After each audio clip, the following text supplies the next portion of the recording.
জুলাই আন্দোলনকারীদের উপর বোমা নিক্ষেপের নির্দেশ দিয়েছিলেন শেখ হাসিনা।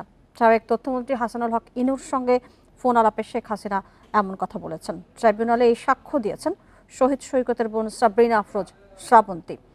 এ সময় প্রসিকিউশন জানায় ওই ফোন আলাপের অডিও এবং এর ফরেনসিক রিপোর্ট ট্রাইব্যুনালে প্রমাণ হিসেবে জমা দেওয়া হয়েছে। এদিকে বৈষম্য বিরোধী ছাত্র আন্দোলনের প্রতিটি কর্মসূচি মেটিকুলাস ষড়যন্ত্র ছিল কিনা সেই নিয়ে পাল্টাপাল্টি যুক্তি তুলে ধরেন রাষ্ট্র এবং আসামি পক্ষের আইনজীবীরা। বান্ডেল থাকলে প্রতি সেনমানিতে টাকা বাঁচবে।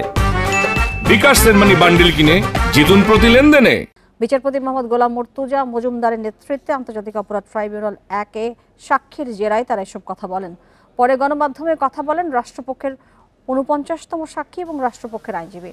মানবতা বিরোধী অপরাধের অভিযোগে শেখ হাসিনা সহ ৩ আসামির বিরুদ্ধে মামলায় ২০তম দিনে সাক্ষ্য দেন শহীদ সৈকতের বোন সাবরিনা আফরোজ শ্রাবন্তী।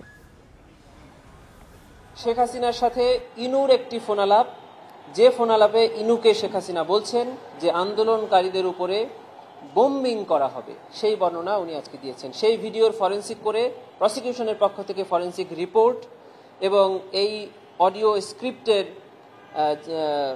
ভার্সনটা আমরা ট্রাইব্যুনালে জমা দিয়েছি।